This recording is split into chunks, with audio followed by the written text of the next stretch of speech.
All right, guys, what's up? I'm Internet Marketing Redneck, and today I have Steven Krivda on, and I'm super excited to have you on. And the reason why is because out of my top 5 influencers, you're one of those top 5. I don't know if you know that, but you are. Awesome. Thanks, man. Yeah, no problem. So, thank you. So can you tell me a little bit about your story? What did you do before network marketing, and what changed? What got you into network marketing? Whew. All right. So I remember the time, so I'm going to keep my eyes on the time too. Right. So, first off, thanks, man. I didn't realize that. I appreciate you saying that. That means a lot. Awesome. It's an honor to be here. Anytime that someone like yourself wants to bring me out, something like this, man, it's definitely very, very cool. So my background, man, I've got so much, bro. I've been working since I was 14 years old. All right. McDonald's, Burger King, Olive Garden, did pools. I worked at a toy store. I was a neurology therapist for a while. I taught karate for a while. But the last stint right before network marketing was I was in concrete masonry for almost 12 years. Almost 12 years. What was the second part of that? What kind of shifted? Yeah, well, what was the reason? What was kind of the breaking point that made you turn to network marketing? I got in originally back in 2006, just because my buddies were doing it. Danielle and I had just gotten married, and Danielle's my wife, of course. I just gotten married, and all my friends were in network marketing here in Naples. So I'm like, you know what? Seems like a fun group of people. So we kind of just jumped in. I had no idea really what it was. I kind of sort of got it, but not really. All right. So I kind of dabbled in it. I was kind of one of those, you know how like, I was never told that it wouldn't work. So I just approached it like it was going to work. And, right. and you know, we had some success, but then after a while we had, the economy kind of took a poop, just like most did for most people. And I let that kind of feed into my head. My company was doing well. The concrete company was doing well. But the economy for everybody else here wasn't. So, you know, people started quitting, and I was like, well, that must be the way it is, and kind of just let it go. And that was around 06 to 08. Okay. Yeah, I kind of have I was told that it wasn't going to work, but yeah, but I never took it serious. And, you know, yeah. I did make it work. I made a lot of money in the beginning, and but I never took it serious until I had a little boy.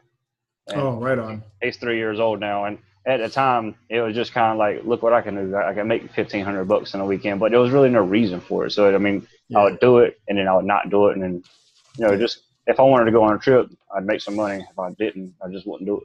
Right. But yeah, I get that. I get that. I love the business model, but I really didn't know. I kind of just bounced all over the place. I keep using the number 12. Like I bounced from like 12 different companies, but it's like 12 to 1,000, like somewhere in there. I was all over the place. And 2010, we started seeing some pretty financial problems in our own concrete company. And I told my wife, I said, look, I worked for her father-in-law, and Danielle ran the office. So it's the 3 of us working in the same place. And I'm like, this is really dangerous that we're all working here. Let me see if I can get a side income or something going on here. Came back in network marketing. Ray Higdon gave me a call several times, and I ended up coming back in the industry around 2010, and again dabbled in it. I made just enough money to start getting ahead again in our bank account, but that was about it. Okay. I didn't really take it serious until around probably late 2013, early 14. Okay. Yeah, Ray Higdon, he's one of those top five also, and he ends up in almost every conversation that I do on here. Yep. And even if I'm not the one that starts it, somebody else is the one that brings them in. So every time. So yeah, he's almost the king. You know. He's something else, man. He's made some impact. So tell me about your worst entrepreneurial experience. What, you know, when you were down in a dump, what was it? The worst one? Oh my gosh. Probably when I told my father-in-law that I was quitting to become a full-time network marketer. That was not well received at all. You know, being that I had, you know, my wife and we had 2 boys. Well, we still have 2 boys, but we had just had our second son. And he's like, what are you doing, man? Mm-hmm. He's like, you know, and understand, you know, the company was at that point in time when I was leaving, we were just picking up again, starting to pick up speed. And he's like, you can easily make, really good money here. And he told me a figure, and I'm like, all right, and I think really big. And I'm like, man, I'm in my mind, I'm like, my future goals are to make that per month. And, it's, it didn't go over well. Let's just leave it. I'll leave it at that. So right. If this circulates one day, he's like, hey, what the heck, Steve? Cause it was rough, cause they were expecting me to run the business and take over the concrete company, and Danielle and I were basically going to run it until we decided to retire. So I kind of came out of left field with it, and I'm like, I'm putting in my notice. I don't know how long you'll need me here, but I'll stay as long as you need me. And I think it turned into almost 6 months. I stayed and trained I trained 2 guys to take my place. Okay. And yeah, that was probably the worst. Our families are, he loves me. I knew he did. But yeah, that was rough. That was hard. We didn't talk for quite some time. Yeah, I can understand that. It's just like I have a job right now, and a lot of people, like the people I work with, they're on a different level than the management, and the management is on a different level than the marketers. And so the people I'm working with, they're talking about hourly rate, and while they're talking about hourly rate, I'm thinking to myself, looking at like the Facebook fan page, I'm like, there's so many holes in this marketing, and they're talking about hourly rates. I'm like, they can just do so much more. But you know what I mean? Yep. So it's just, the thinking big is what I like, about you, and what I like about Ray Higdon is because a lot of people, they think about problems, they think it's like a $10 problem, and instead you need to look at like $1,000 solution. Right. You know what I mean? So, right on. All right. So you're down in the dumps. When you first started, just like you said, you kind of did good, but a little bit of strategy, like what made the change from you to go from not doing so good to killing it? Well, you get this because you got kids. So there were a couple times, I'm very visual. You'll see me look up left. I remember one time that, and I've said this story so many times, I don't think I'm going to get emotional anymore. I've said it so many times, but it was rough. As a dad, we take care of our family, and more importantly, we take care of our kids. My wife, incredibly self-sufficient. She got her own feet. And I know if anything ever happened to me, she'd be perfectly fine. But when it comes to my boys, man, it's my kids, And I remember we were in a pretty rough spot, probably mid to late 2013, getting his little buddy a gift at Target, and we didn't have any money. And I'm like, okay, in my mind, I'm going, we're going to go to the clearance rack and get something cool that's like really cheap, so I don't look like the cheap guy. I just didn't have any money. Right. And I remember Andrew, my oldest, saying, hey, Daddy, can I get one too? And I wasn't completely honest with him. I was just like, oh, no, it's not your time. It's not your birthday and all that kind of stuff. And it was just because I didn't have the money to buy my son a toy for, $15, $20. And I'm like, I got back out to the car, and man, I was beat up. And I was like, this is bullcrap. There's no way I'm letting $20 make me feel like this. I'm like, something's got to change. Yeah. So I had a conversation with Danielle, and she's like, you can always increase your marketing. I'm like, that's a good point. And that was the first push. It wasn't the complete push, but that was the first push. And, you had asked me, what did I do? Right. I remember very specifically what I did, to be honest with you. I was doing okay, making, I wasn't a baller like yourself. I was still in the 3 figures. It's $500, $1,000 a month was like, yeah. It was like the whole clouds are opening up. And I was taking a course. Reagan again. I took a course with him, and he really worked with me on creating my vision. And once I created that vision, I realized what was possible, and I started opening my mind to a whole new realm of possibilities. And I said, man, this could actually come true, because if you understand how visions work, you can't really, you can't create a vision and have that imagery in your mind unless there's part of you that knows it can happen and knows that it will come true. And I was like, man, and him and I we were having some deep discussions about visions. And he's like, this can happen, right? And I'm like, yeah, sure. Right. And he's like, no, man. He's like, let's start working on it. And next thing I know, man, it was probably, I think it was June or July. So that was February, June or July. I was in a full-time income. Just started running hard. I was talking to people, and I caught the vision of what I was going to do. I caught the vision of what was possible. I saw it happening. I saw things turning around. And, one part of my vision was talking on stage. And, in July, I talked on his stage. It was surreal what happened. It happened so fast. Right. And, the vision, and this is what I work with people the most on, is that vision casts confidence in yourself, because you're no longer working from person to person, dollar to dollar. You're seeing something bigger, and you're like, all right, so if it's right there, how do I get there? And then it's kind of like a GPS. You plug in the coordinates, man. You just show up. Yeah. No, I was going to ask you about vision, so I'm glad you said something about vision. Yeah. And so one thing, my wife, she was, I told her, I said, we have to do something different. It's not working. I'm doing the same thing every day. We're having the same struggles. And she said, well, money doesn't make me happy. And I said, I understand that, but, what if your mom breaks down? Wouldn't it be nice to buy a new car? Or what if this? But what I kind of want to talk about is it's not about thinking positive, but if you create the vision, it's about stepping into the vision. So what I like to talk about is the delay. Your mind goes forward, and then reality catches up. Can you talk about that? Because you've Sure. So how our mind works is pretty amazing. And I'll keep it really, really basic, because when I first heard this, I'm like, what? So, and it's not for you, I don't know, because we don't really know who's going to listen to this. So I'll keep it as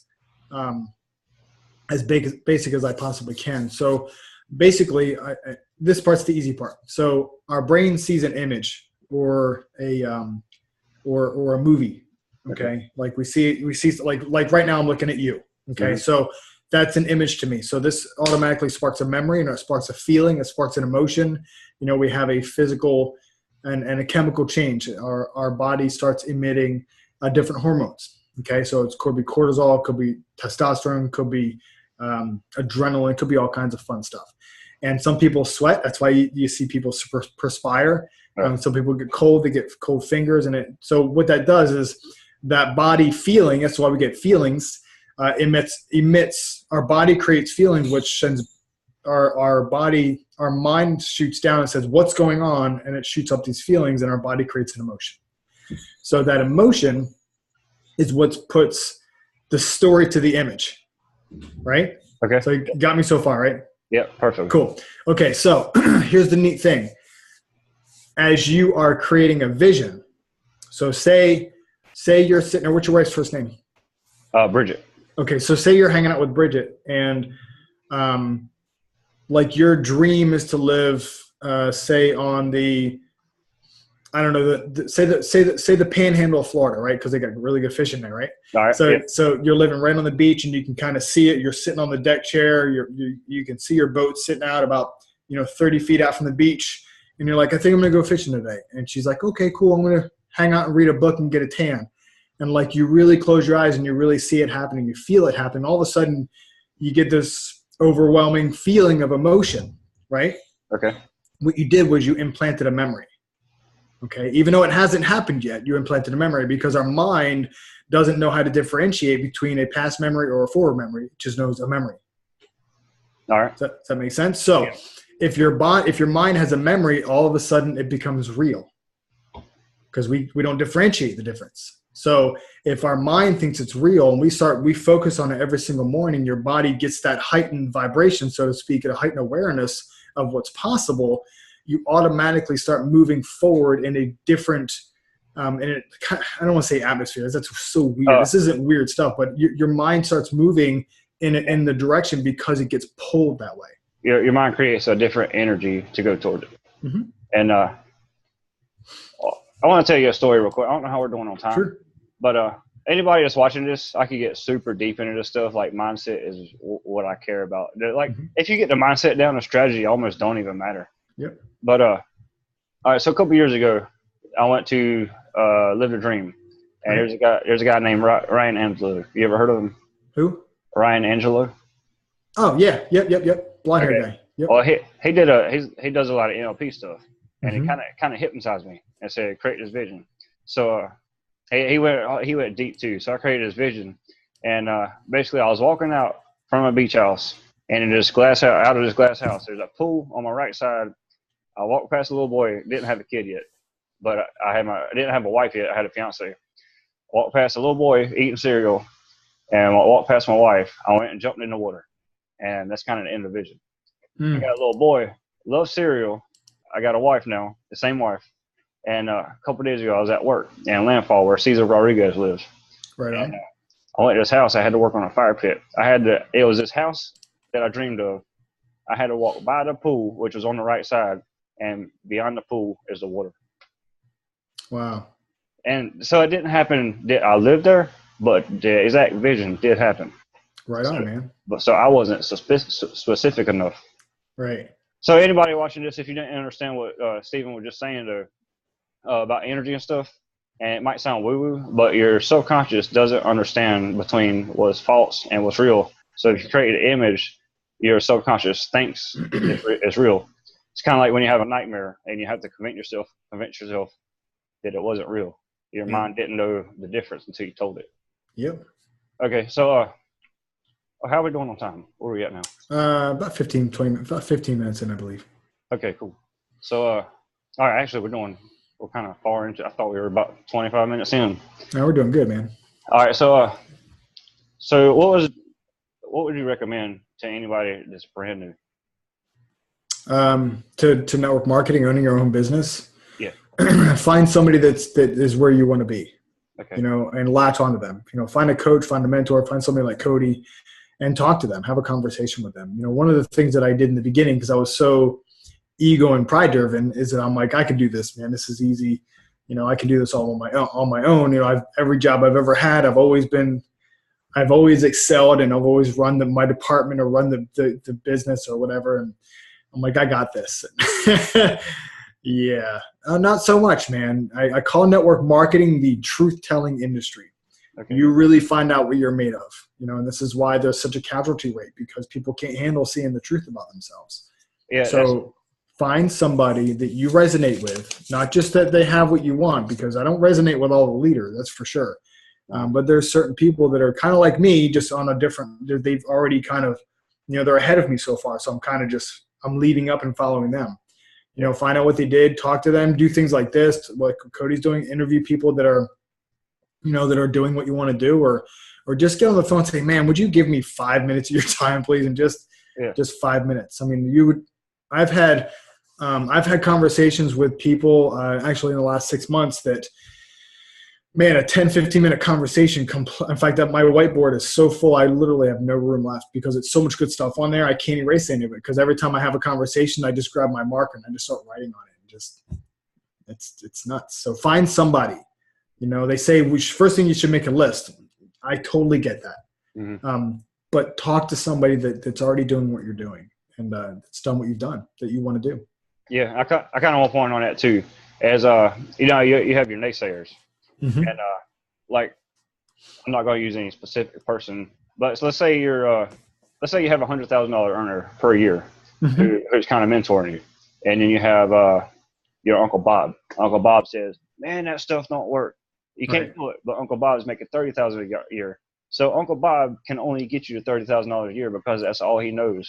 Yeah, $100,000 a year person can get you to $100,000 a year. So you have to pick your battle and who you're going to choose to listen to. Right. Okay. And I got kind of messed up on these questions because I got stuck on that vision thing. Cause you said vision, and I got excited. So you know what I mean? I just love to talk about it. I could talk for man, freestyle it. Let's go. So what was your aha moment? Like, when did you finally say I got it?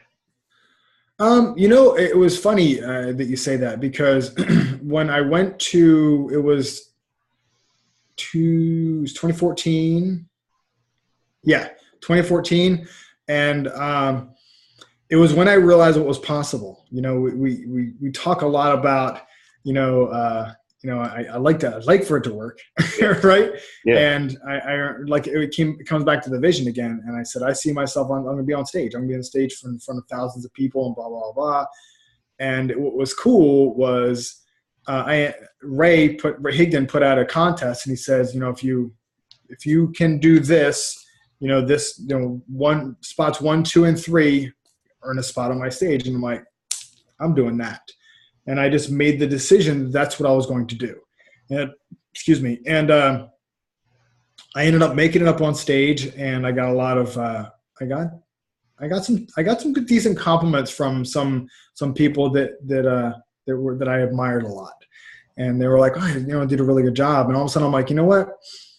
I can do this. Because here's the thing that anybody that knows me for the last couple of years that doesn't listen to my talks, doesn't know a lot about this part about me, man, I came from a place of complete disbelief and unworthiness. Mm-hmm. Like my ego and pride was hiding my insecurities, because I was brought up by being told by a couple of my teachers and some other stuff that happened that I just would never amount to anything. I should just get a good government job and get some security and get some good benefits and ride the wave. And that was the expectations of Steve. So I kind of lived that for a while. So when you tell me I can make $10, $15, $20, $100,000 a month, I'm like, yeah, only lucky people get that. So all of a sudden I realized that things are starting to happen for me. I'm like, this, holy cow, man, this really can work. I'm like, holy cow. It was that first bit of momentum. Yeah, that's awesome, man. I made my first $15 online. I ran around my yard. Woo! Right? $15. That's right, man. Celebrations. My dad lives right behind me. He's like, "What are you hollering about?" Nothing. Right. I didn't want to say $15 because $15. You hollering about $15? That's awesome. But that's the spot that said it's real. That I've actually made the money online, even though it was only $15. I mean, I didn't care about the $15. I cared about it actually happening. Yeah. So, all right, what's your favorite book? Man, I don't have it in here. I'm an Audible person, but it is. I actually have 2 right now.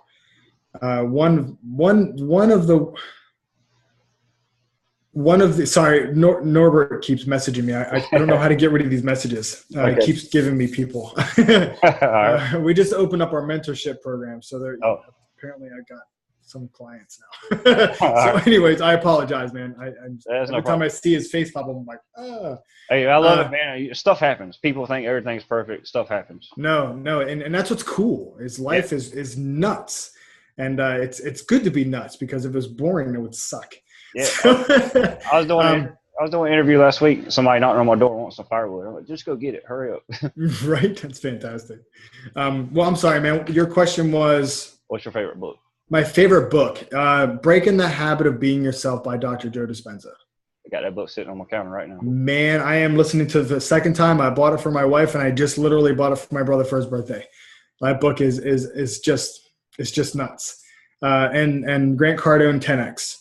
Okay. Those are the 2 books I'm listening to now. I'm second time through Cardone's. I'm at probably about chapter 2 or 3 now. But my first couple of books were. My first one, and you probably don't even know this one. It was called The Celestine Prophecy. I think I've heard of it. I don't know anything about it. People have heard it. of it, but most people haven't read it. And I honestly can't. The context of the book is that nothing happens on accident. Everything is by design. Okay. And I was like, oh, man, that was my first mind-blowing book. And then a few years ago, I started reading again because I just never read. There is the War of Art by Steven Pressfield. And then we have the Miracle Morning, and what's the other one? The Compound Effect. I read the Miracle Morning and Compound Effect, right? Like they need to make that one book. Yeah. Because that book is just those 2 books are they go so hand in hand. And I was like, man, okay, all right, so I'm getting this, so I'm getting it. And I was like, all right, Compound Effect, cool. Miracle Morning, crap. Now I got to get up at 5 o'clock in the morning, and like all the and things just start shifting, man. You make these personal shifts and life, like you start seeing doors open. This is what I try to place in people's minds is like, man, when you want to run, and you make the decision to run, and you make the decision to change your life, and you believe that things can happen for you, the opportunities come up from all over the place. And since you're in a different frame of mind, you actually see them, and then you get to choose instead of look for them. It's kind of neat. Yeah, it's cool because like all day, I don't know if I told you, but all day I'm listening to podcasts. Like I don't even listen to the radio anymore.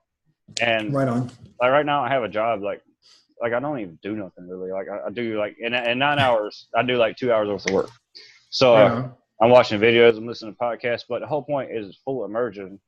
It's the only way because I listen to Krivda, I listen to Higdon, I listen to Ryan Finelli, but I could take that person's mindset and borrow it, and until I listen to it so much that I am that person. You know what I mean? Yep. And so I mean, I don't want to be Ray Higdon, I don't want to be Krivda, but in the end, I'll just be a collage of everybody. Right on, man. About my own personal version of that. Yes. So it's cool that you're naming all those books. And if anybody just read The Compound Effect by itself, they just wouldn't quit. Yeah. So, all right, where are we at now? Oh, if people want to get connected to Steven Krivda, where do they go? They can go right to stevekrivda.com. Okay. Just my name.com. And that's what just Steve, Steve.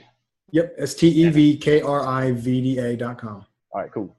All right, well, that's all my question. We kind of cut it short, but man, it was perfect.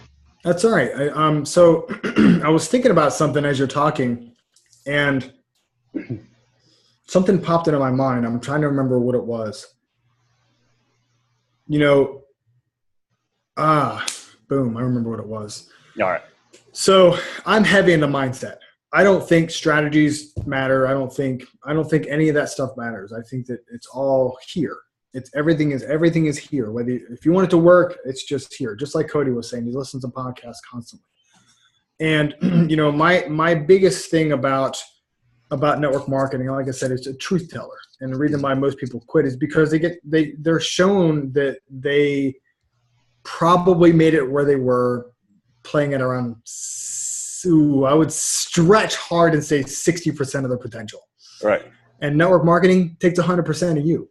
Mm-hmm. So that's a scary place to be for a lot of people. And a lot of my clients, that's what they deal with. They deal with that fear place. And, and for a lot of people, I know we talk about fear not being real and that it's a perception, but for a lot of people that don't understand that, fear is really freaking real, man. It scares the daylights out of people.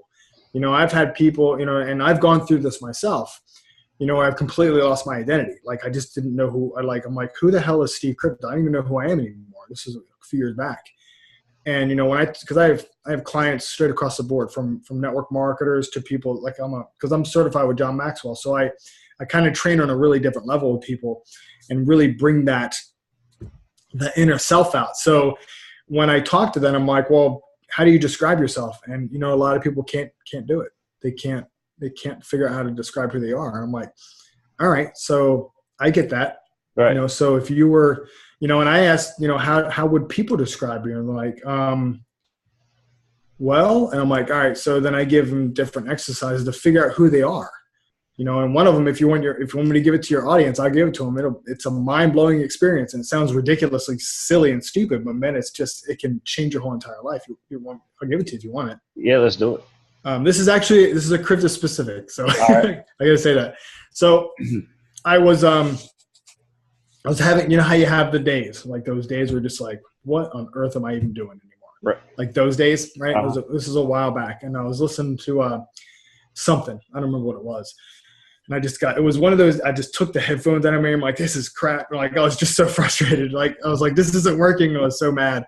And everybody, my wife was mad at me, and like my in-laws were pissed at me, and was like, man, this is just sucking so bad.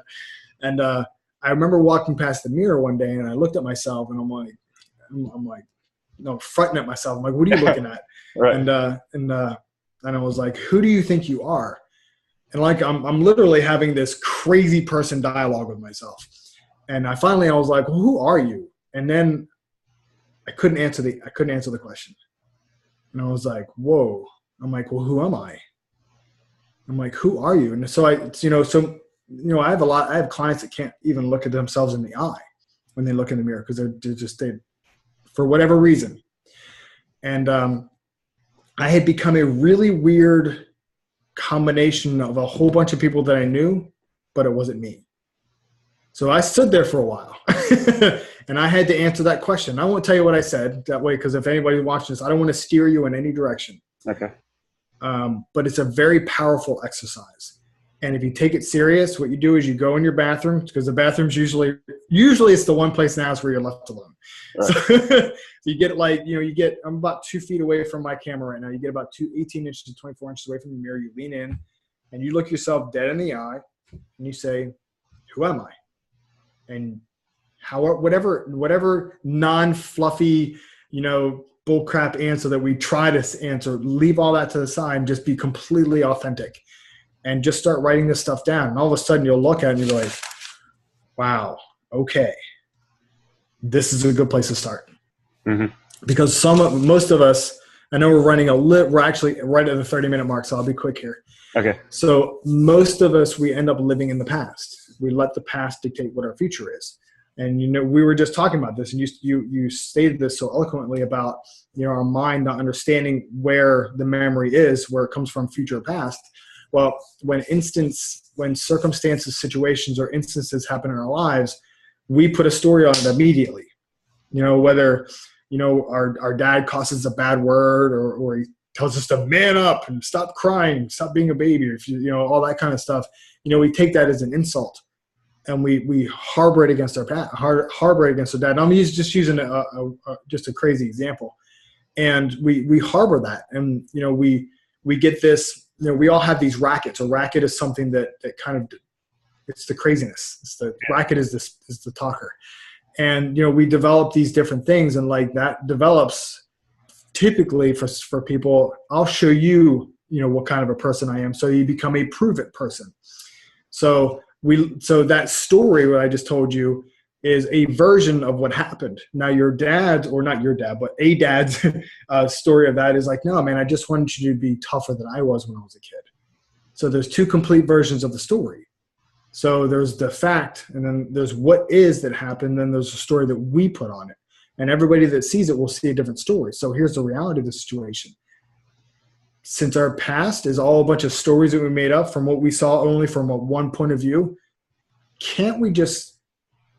don't we have the option to create whatever story we wanted on any situation that happened in the past? Yeah. So if we look at it like that, now if we're going to define our future, we can define it completely differently. Yeah. Does that make sense? Yeah, for sure. And just one thing I want to touch on that is if life is a choose your own story, you're always one decision away from a totally different life. So if you take that and put it into the past and say, well, I could have done this, you can do it now.